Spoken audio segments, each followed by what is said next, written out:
Agora, a FMZ faz uma conexão entre você e os assuntos da atualidade. Conexão. Em conexão com o mundo. Em conexão com você. Conexão. Em conexão com o mundo. Em conexão com você. Programa Conexão. Apresentação e produção, Edésio Petterle. Trabalhos técnicos, Magno Nogueira. Olá, ouvinte da Rádio FMZ, muito bom dia! Está começando mais uma edição do programa Conexão. No episódio de hoje, vamos mergulhar em um tema fundamental para o presente e o futuro da educação: a alfabetização baseada em evidências científicas.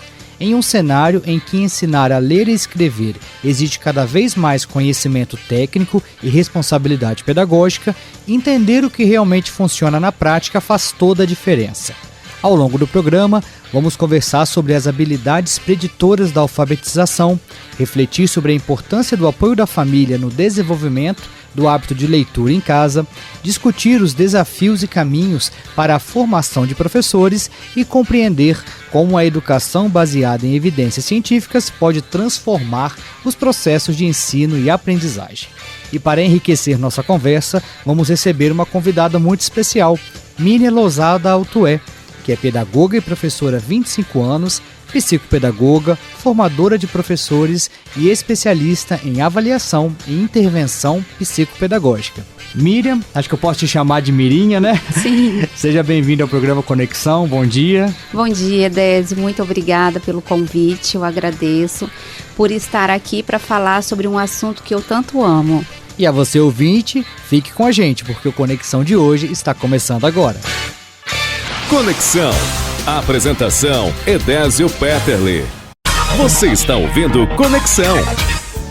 Voltamos com o programa Conexão aqui na Rádio FMZ. Hoje o nosso assunto é alfabetização baseada em evidências científicas. E para falar sobre isso, recebemos aqui a Miriam Lousada Altué, ela que é psicopedagoga, pedagoga e professora há 25 anos, atualmente especialista em avaliação e intervenção psicopedagógica. Mirinha, antes de nós falarmos propriamente dito de alfabetização, nós temos que falar das habilidades preditoras. O que são essas habilidades? Exatamente, Désio. Então, ainda lá na educação infantil, quando nós falamos em habilidades preditoras, nós estamos nos referindo ao quê? São as competências que, quando bem desenvolvidas ali antes da alfabetização ainda formal, ela vai aumentar muito as chances de sucesso no futuro da criança, na leitura, na escrita e também na matemática. Então, essas habilidades preditoras, ainda desenvolvidas lá na educação infantil, elas são primordiais porque a alfabetização ela começa muito antes ali do primeiro e do segundo ano. Quais seriam então essas habilidades preditoras? O que os estudos trazem assim que é padrão ouro, primeira delas seria a consciência fonológica. O que seria isso? É a capacidade que nós temos de perceber e de manipular os sons da fala. Então, sempre vai evoluir ali, do mais simples para o mais complexo. Mas nós começamos então a consciência de palavras, depois nós avançamos para a consciência de rimas, aliterações, a consciência silábica e consciência fonêmica. Eu gostaria de ressaltar aqui que quando nós falamos de consciência fonológica, não são atividades escritas. São atividades orais, nós vamos trabalhar ali através de uma brincadeira com a criança, ainda não vai envolver escrita, não vai envolver letras. Uma outra habilidade também que nós teríamos são as habilidades da linguagem oral, que vem aí um pouco do vocabulário, que nós já conversamos aqui. A compreensão oral, quando você conversa com a criança, ela precisa estar compreendendo o que está sendo dito para ela. Uma organização narrativa também, uma organização de fatos e a capacidade da própria criança estar se expressando, né? Então, crianças que compreendem e falam melhor, elas tendem a compreender melhor textos lá no futuro. Uma outra habilidade seria o conhecimento de letras. Nós ensinamos muito para as nossas crianças nome de letras. Mas muito mais importante do que o nome daquela letra é o som que representa essa letra e também o reconhecimento visual. Ainda na educação infantil, por exemplo, nós temos lá um alfabeto, na escola onde eu trabalhei, tem ainda, né, um alfabeto que apresenta os 4 tipos de letras. Ah, mas lá na educação infantil a criança vai ter que escrever os 4 tipos de letras? Não. Ela precisa ter esse contato para reconhecer que a letra F, por exemplo, existe o F maiúsculo de imprensa, o F minúsculo de imprensa, existe o F cursivo maiúsculo e o F cursivo minúsculo. Esse contato aí com as diferentes formas da letra vai fazer com que quando ela chegue lá no primeiro ano, ela não tenha tanta dificuldade, porque ela já foi tendo contato ali na pré-alfabetização. Então facilita muito a aprendizagem e é o que a gente chama também de princípio alfabético. Uma outra habilidade é a memória de trabalho. Então a gente precisa ter a capacidade ali de nós mantermos e manipularmos informações mentalmente, né? Então guardar ali qual é o som que eu preciso para formar a sílaba ma. Então vou precisar do ma. É assim que eu vou formar a sílaba ma. Não menos importante também, uma outra habilidade é em relação à atenção e controle inibitório. Então ninguém aprende se não tiver uma atenção sustentada ali, né? Então é importantíssimo. A criança também precisa aprender a esperar a vez. A gente chama isso de controle inibitório. A criança precisa seguir determinados comandos, isso também faz parte ali das habilidades preditoras, e inibir determinados impulsos aí. Então, são habilidades primordiais que vêm antes mesmo, né, da questão aí da cognição, de habilidades aí escolares, né? E gostaria de falar aqui por último, que é o que nós chamamos de nomeação automática rápida. O que seria isso? Nós apresentamos, por exemplo, para uma criança uma prancha ali com várias imagens de objetos. E a criança ela tem um determinado tempo para falar o nome desses objetos. O que isso mostra para gente? Quanto mais rápido você consegue falar ali, né, numa velocidade adequada, falar o nome daqueles objetos, é isso que vai mostrar o quão fluente você vai ser lá na frente na sua leitura. Então, se uma criança ela já apresenta dificuldades em nomear o nome de determinadas figuras, né, quem dirá lá na frente quando a gente se depara ali com as letras, que é algo abstrato ali para a criança. Então, essa é uma habilidade importantíssima que nós chamamos de nomeação automática rápida. A mesma circuitaria que eu uso para poder falar o nome dessas figuras é a mesma circuitaria que eu vou utilizar na hora de ler palavras dentro de um texto. Então, quanto mais ágil, quanto mais rápido eu for na hora de falar o nome dessas figuras, assim também vai ser na hora de nós lermos as palavras, as frases, os textos, enfim. E essas habilidades, elas são desenvolvidas no decorrer desses anos iniciais da trajetória escolar dela, né? Exatamente. É como se fosse uma construção e a base dessa construção são essas habilidades, né?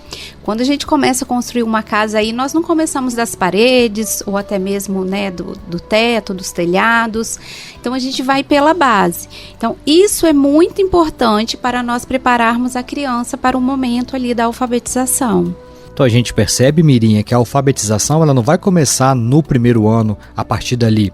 Antes disso, nas séries da educação infantil, é trabalhado toda a base, as habilidades necessárias para que essa alfabetização se concretize nos anos seguintes, não é? Exatamente. Dentro dessas habilidades também encontram-se aí a questão do vocabulário. O que seria isso? Quanto mais palavras a criança souber, né, qual é o significado daquela palavra, isso daí vai ser fundamental ali para o momento da hora da alfabetização. Por quê? Primeiro, nós aprendemos a decodificar. Então, primeiro a gente aprende a ler, depois que nós vamos ler para poder aprender. Então, esse processo aí da decodificação, que é bem lá no início da alfabetização, a questão ali de saber o que significa aquela palavra enquanto nós estamos lendo, isso vai fazer total diferença, por exemplo, numa compreensão leitora.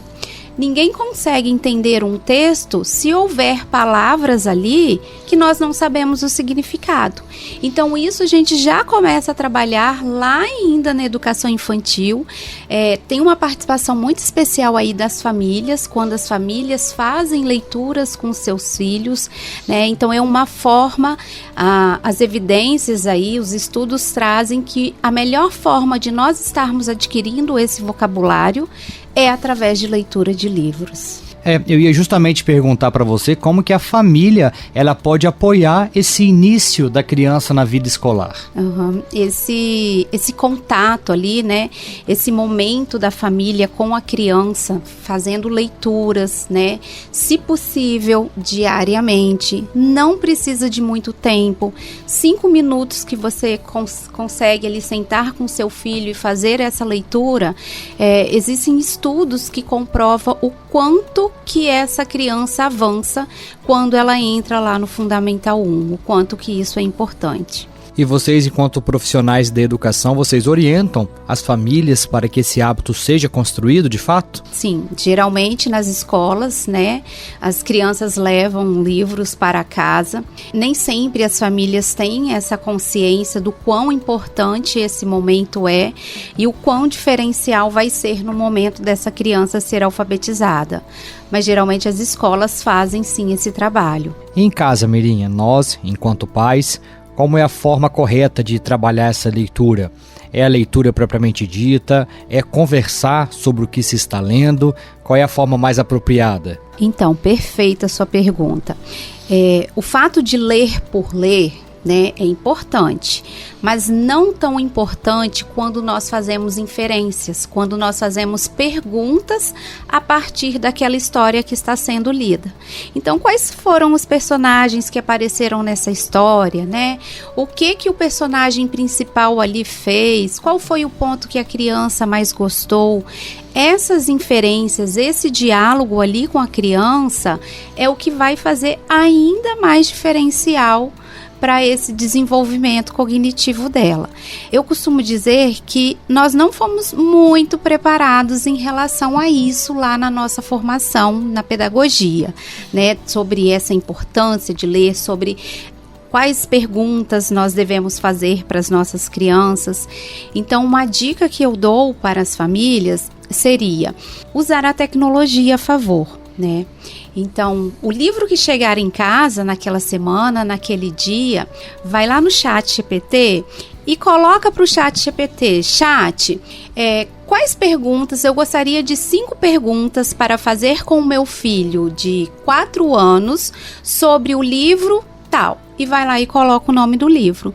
E ele prontamente vai trazer quais seriam essas perguntas que a família vai fazer para a criança para poder trabalhar essa inferência. Certo, agora nós vamos dar uma pausa na nossa conversa, vamos para o intervalo e daqui a pouquinho a gente volta com o programa Conexão aqui na Rádio FMZ. Conexão. Conexão. Apresentação: Edésio Petterle.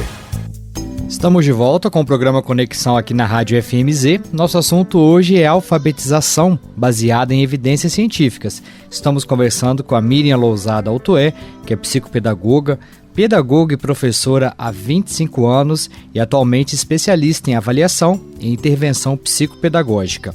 Agora, Miriam, no que se refere ao papel do cérebro no processo de aprendizagem, como que é a abordagem quando se coloca o cérebro na prática do aprender? Então, são os estímulos, né? O cérebro de uma criança estrangeira, vamos supor aí, lá dos Estados Unidos, o cérebro de uma criança portuguesa, o cérebro de uma criança chinesa, exatamente o mesmo. O que vai fazer o diferencial para o desenvolvimento desse cérebro são os estímulos que ele recebe no decorrer do seu desenvolvimento. Existem estudos que trazem que a primeiríssima infância aí, que vai na faixa etária aí de 0 anos até 6 anos, é o momento que o cérebro mais desenvolve o que nós chamamos de sinapses neurais. Então, são as conexões dos neurônios ali no decorrer do que você vai aprendendo, das experiências que você vai tendo, que vai fazer com que esse cérebro seja cada vez mais, digamos assim, um cérebro forte ali, né? Para o desenvolvimento, não só um desenvolvimento cognitivo, mas um desenvolvimento socioemocional, um desenvolvimento motor, né? Um desenvolvimento de linguagem também. Isso são os pilares que nós precisamos observar quando nós estamos falando de um desenvolvimento infantil. E é justamente nessa fase que o aluno está na educação infantil no ambiente escolar, né? Exatamente. Eu sempre fui apaixonada pela educação infantil.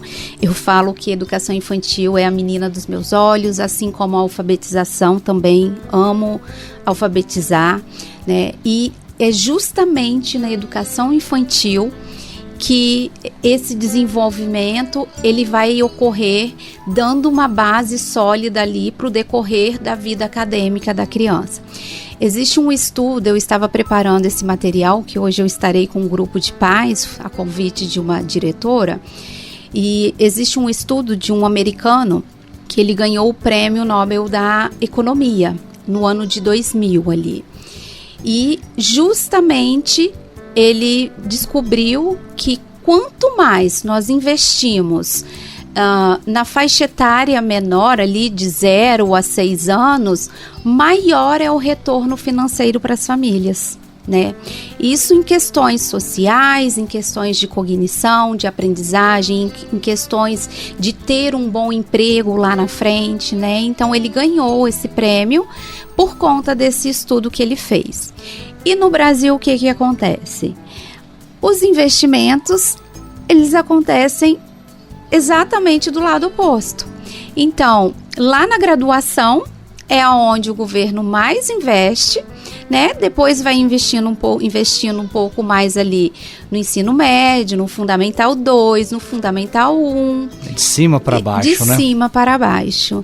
E já houve aí, existem muitos estudos que comprovam que quanto antes, quanto menor a criança for, quanto maior for esse investimento na formação dele, é ali que nós vamos colher muitos frutos.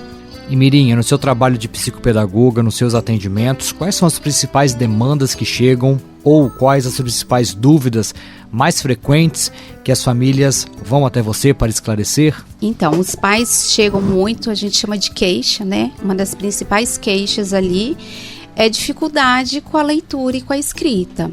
Ou a criança lê, mas não consegue compreender, tem dificuldade para compreender, ou até mesmo ali na hora de uma escrita, de uma produção de texto, a criança não consegue desenvolver bem. E aí, na clínica, existem alguns protocolos que eu aplico, então são materiais todo baseados em evidências, onde eu consigo identificar exatamente qual é a lacuna lá atrás que não foi desenvolvida, que a criança não desenvolveu, que aí nós vamos desenvolver para ela poder sanar essa dificuldade aí na leitura e na escrita. Geralmente, quando eu aplico esses protocolos, é muito perceptível assim para mim, né, que tem um olhar mais especialista, de identificar essas lacunas ainda lá atrás na educação infantil, nas habilidades preditoras que não foram desenvolvidas, principalmente a consciência fonêmica, que é a consciência que a criança precisa ter do som da letra, da manipulação desse som, então ter consciência desse som. Então, quando percebe-se essa lacuna que a criança não domina, então lá na frente, no momento de uma leitura, no momento de uma escrita principalmente, se ela não faz essa associação, essa correlação letra-som, ela vai ter dificuldade para escrever. Mas é possível recuperar ou desenvolver essa habilidade e acompanhar, vamos dizer, um fluxo normal? Sim, totalmente. As crianças que nós chamamos de típicas, né, que não existem aí questões neurológicas, porque existem também os transtornos de aprendizagem, né, que seria aí a descalculia, a desortografia E a dislexia é relacionada à leitura, desortografia e escrita, e a descalculia é relacionada à matemática, né? Não é que, por exemplo, esse cérebro atípico, nós chamamos assim, não vai aprender. Aprende sim. Só que exige muito mais ali do cérebro, exige de mais estímulos a serem trabalhados para que a criança desenvolva essa leitura e escrita. E quando nós pegamos uma criança, por exemplo, que teve só dificuldade ali no momento da aprendizagem, às vezes por falta de estímulos adequados, ou de um método inadequado que foi utilizado ali. Então, quando a gente entra com protocolos, né, com evidências ali, o que é necessário ser feito, essa criança aprende muito rápido. É incrível. E quando é o momento, né, que uma família talvez pode perceber que é necessário uma análise, uma avaliação de um especialista nessa fase de leitura? Espera-se que no final do primeiro ano a criança já esteja lendo frases simples, lendo palavras, não são textos tão complexos, mas que ela esteja o que a gente chama de decodificando, né? Então, final do primeiro ano até no máximo o primeiro semestre do segundo ano já é esperado que a criança esteja lendo. Então hoje, infelizmente, nós temos muitas crianças que avançam aí para um terceiro ano, para um quarto ano, para um quinto ano, crianças que não dominam ali a leitura. Então, se por acaso o profissional falar, espera mais um pouco, né? Não chegou ainda o momento dele ser alfabetizado. Não espera, porque existe um marco do desenvolvimento, existe um período ali onde o cérebro está totalmente pronto para que a criança aprenda ali a ler e a escrever. Certo, agora nós vamos dar uma pausa na nossa conversa, vamos para o intervalo e daqui a pouquinho a gente volta com o programa Conexão aqui na Rádio FMZ. Conexão. Apresentação Edésio Peterle. Estamos de volta com o programa Conexão aqui na Rádio FMZ. O tema da nossa conversa hoje é alfabetização, baseada em evidências científicas. E quem conversa conosco sobre isso é a Miriam Lousada Altué, que é psicopedagoga, professora há 25 anos e hoje especialista em avaliação e intervenção psicopedagógica. Miriam, quando nós falamos em alfabetização, em vida escolar, nós também falamos sobre aprovação. E muitas das vezes, né, principalmente nos dias atuais, quando um aluno é aprovado para uma série seguinte, não quer dizer que todas as habilidades pretendidas naquela série foram alcançadas, não é? Exatamente. E aí o que acontece? À medida que a criança vai avançando, os conteúdos vão aumentando. Então, a sobrecarga cognitiva ali vai ficando cada vez maior. As exigências, né, em relação aos conteúdos para aquela idade séria ali, vai aumentando cada vez mais. Então, é como se fosse aí uma bola de neve. Se nós não cuidarmos disso, não desenrolarmos esse nó lá no início, isso vai virando uma bola de neve e vai ficando cada vez pior para a criança poder aprender ali o que deve ser desenvolvido para aquela idade, para aquela faixa etária. E você já se deparou com situações que um aluno aí de um 6º ano ou até do ensino médio, que essas lacunas fizeram falta e causam prejuízos atualmente? Sim, Edésio. É comum? A faixa etária geralmente que eu atendo é ali de 5 a 10 anos, né, no máximo 12 ali. Mas esses dias eu peguei alguns adolescentes para poder avaliar. Então, dificuldade, exatamente, a queixa era dificuldade na leitura, na não compreensão, né? Até consegue, eles leem, né? Mas na hora de compreender, não compreendem. Então, quando eu aplico esses protocolos, que eu vou fazer esse rastreio dessas habilidades, é visível ali. Então, eu já começo a perceber lá atrás, na consciência fonêmica ali. Sabe o nome da letra, mas não domina o som da letra, que é muito mais importante. E as intervenções, elas acontecem mesmo com o aluno já adolescente, com um jovem? As intervenções, elas podem ocorrer? Sim, a partir do momento que identifica-se quais foram essas lacunas, aí nós já entramos com essa intervenção. né? O cérebro humano é engraçado, né? Quanto mais novo, é como se fosse uma massinha de modelar. Sabe a massinha nova que a gente consegue manusear com muita facilidade? Então, quanto mais maduro esse cérebro, é como se ele fosse enrijecendo ali, né? Mas é possível sim trabalharmos. Então, a partir do momento que esse aluno começa a ter consciência de como que acontece esse processo da leitura, da escrita, essa relação que a gente chama do som com a letra, que é o fonema com o grafema. Então, passa a ter essa consciência, então é como se deslanchasse aí na leitura e na escrita. Tem os casos, né, igual eu mencionei, quando é só uma dificuldade que foi por conta ali de uma demanda, às vezes, do método que foi utilizado, então isso dificulta também.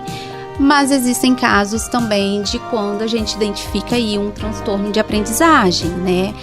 Eu reforço, volto a falar, não é que o aluno não vai aprender, ele aprende. Um disléxico, por exemplo, ele é inteligentíssimo. Eu fico encantada, assim, com o conhecimento de mundo, o desenvolvimento da linguagem, a percepção que ele tem das coisas ao seu redor. Então, é uma cognição, é um desenvolvimento muito grande. Só que, justamente na hora de decodificar, a região neural lá no cérebro dele, que fica no lobo temporal esquerdo, é onde existe algumas falhas nas conexões do neurônio. E isso já foi mostrado pra gente através de estudos de imagens de ressonâncias magnéticas, essas falhas nas conexões dos neurônios no cérebro, por exemplo, de um disléxico. E Mirinha, enquanto família ou enquanto profissional de educação ou profissional clínico, como saber que aquela demanda apresentada pela criança e pelo jovem trata-se ou de uma dificuldade de aprendizagem ou de um transtorno de aprendizagem? Como saber qual é a demanda de cada um? Perfeito. Então, existe um documento que é o DSM-5. O que ele traz para a gente, né? Eu vou falar da minha área, né? Que são os transtornos específicos de aprendizagem. Então, tudo que envolve aí leitura, escrita e matemática. Então, ele é muito claro para a gente que precisa-se de, no mínimo, 6 meses de intervenção. Então, eu só posso identificar ali, na verdade, né, um médico, um neurologista, um psiquiatra, que é quem lauda. Eu, enquanto psicopedagoga, eu jamais posso laudar uma criança. Não compete a mim, mas eu consigo investigar aí indícios, né, através desses testes, desses protocolos, do meu olhar clínico também. Então, a gente identifica indícios aí que pode vir a ser um transtorno de aprendizagem. Então, entra-se aí com essa intervenção de 6 meses. No decorrer dessa intervenção, nós vamos percebendo, de fato, é uma dificuldade de aprendizagem, porque eles pegam muito rápido ali o que é trabalhado ali, né? Mas, se mesmo ali, com aquelas intervenções persistentes, baseadas em evidências científicas, a criança até avança, mas avança muito pouco, aí sim a gente precisa começar a investigar aí um pouco mais. Então é onde a gente começa a fazer alguns encaminhamentos ali para um neurologista, às vezes para uma fono, né, que tem um outro olhar, um outro tipo de avaliação também, uma optometrista, que é a profissional responsável ali pelas habilidades visuais, né? Então a gente vai fazendo esses encaminhamentos aí também. E, de acordo com esse processo vai caminhando, você tem uma rede de profissionais atuando em cima dessa dificuldade, em cima desse transtorno, não é mesmo? Cada Sim. um contribuindo da sua maneira. Exatamente. A gente chama de equipe multidisciplinar. Eu sou muito grata, assim, eu tenho uma equipe lá na Sinfono, né? Tem fono, tem psicóloga também, que é muito importante. Nós temos uma médica lá também, né? Então são vários profissionais ali envolvidos, terapeuta ocupacional, fisioterapeuta também, que tem tudo a ver ali com o desenvolvimento motor, que tem a ver com a parte da cognição. Então existe aí uma equipe de profissionais, não só ali na Sinfono, mas eu tenho muitos parceiros também, A gente se conhece aí pessoalmente ou até mesmo pela internet, né? Eu busco muito e nós temos os contatos e a gente vai trocando ali informações e fazendo estudos de caso. Eu participo de uma mentoria, né? Então toda semana eu sento com o meu mentor, que é o Gabriel Brito. Ele já é doutor, formado aí na área do desenvolvimento infantil. E com esses profissionais a gente vai discutindo casos aí, vai estudando e vai aprendendo cada vez mais. Inclusive, esse seu mentor, ele esteve aqui em Venda Nova recentemente ofertando um curso, não foi isso? Foi muito, muito gratificante, assim. O Gabriel esteve aqui, participou de um workshop voltado aí para esse desenvolvimento da leitura e da escrita. Teve uma participação muito grande aí de profissionais da educação, profissionais da área da saúde também. A Prefeitura de Venda Nova esteve bastante envolvida também, assim, né, em envolver os profissionais, os professores da rede.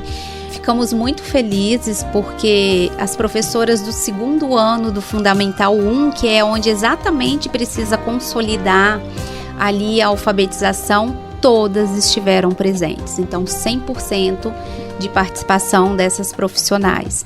Dentre outras também professoras que estavam lá presentes. Muito bem.